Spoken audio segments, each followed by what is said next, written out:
বাৰিষা পৰাৰ লগে লগে আপোনাৰো ছালৰ সমস্যাই দেখা দিয়ে নেকি? কিয় হয় এই সমস্যা জানেনে? কেনেদৰে পৰিত্ৰাণ পাব বাৰিষা দেখা দিয়া ছালৰ বিভিন্ন সমস্যাৰ পৰা? বাৰিষাৰ সময়ত আমাৰ শৰীৰ সাধাৰণতে বহু ৰোগৰ সন্মুখীন হয়। এনে ৰোগসমূহৰ ভিতৰত ছালৰ কিছুমান ৰোগৰ আশংকা অধিক থাকে।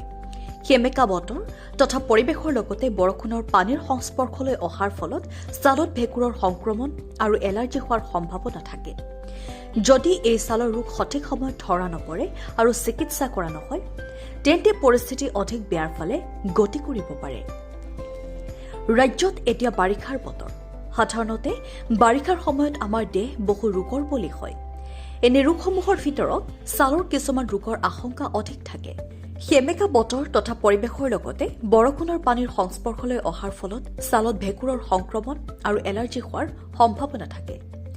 যদি এই ছালৰ ৰোগ সঠিক সময়ত ধৰা নপৰে আৰু চিকিৎসা কৰা নহয়, তেন্তে পৰিস্থিতি অধিক বেয়াৰ ফালে গতি কৰিব পাৰে।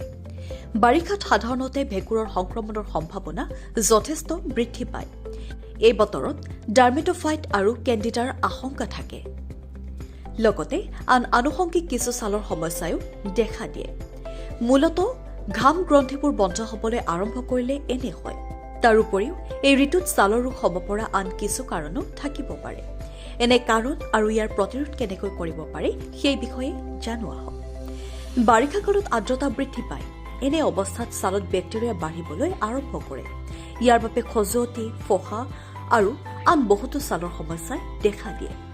লগতে এই ঋতুত ছালৰ ৰোগ বৃদ্ধি পায় যদিও সময়মতে চিনাক্ত কৰি চিকিৎসা কৰিলে তেনে সমস্যাৰ পৰা পৰিত্ৰাণ পোৱাৰ আশা থাকে। এই সময়ত ছালৰ ৰোগ প্ৰতিৰোধ কৰিবলৈ হলে বহু কথাৰ যত্ন ল'ব লাগিব। খজুৱতি হলে নখেৰে ছালখনত খজুৱাৰ পৰা বিৰত থকা উচিত। কোনো ঔষধ বা ক্ৰীম চিকিৎসকৰ পৰামৰ্শ অবিহনে ব্যৱহাৰ কৰা উচিত নহয়। যদি ছালৰ কোনো সমস্যা আছে তেন্তে চিকিৎসকৰ সৈতে যোগাযোগ কৰা উচিত। আনহাতে এই বতৰত কুহুমীয়া পানী আৰু পাতল চাবোনেৰে গা ধুব লাগে। পৰাপক্ষত এই ঋতুত ঢিলা কাপোৰ পৰিধান কৰিব লাগে। সংক্ৰমণৰ পৰা হাত সাৰিবলৈ এণ্টিফাংগল পাউডাৰ বা ক্ৰীম প্ৰয়োগ কৰিব লাগে। আৰু ছালৰ হাইড্ৰেশ্যন বজাই ৰাখিবলৈ পৰ্যাপ্ত পৰিমাণে পানী খোৱা উচিত। লগতে ভিটামিন আৰু এণ্টি অক্সিডেণ্ট সমৃদ্ধ খাদ্য গ্ৰহণ কৰিব লাগে। News desk report, NDTV।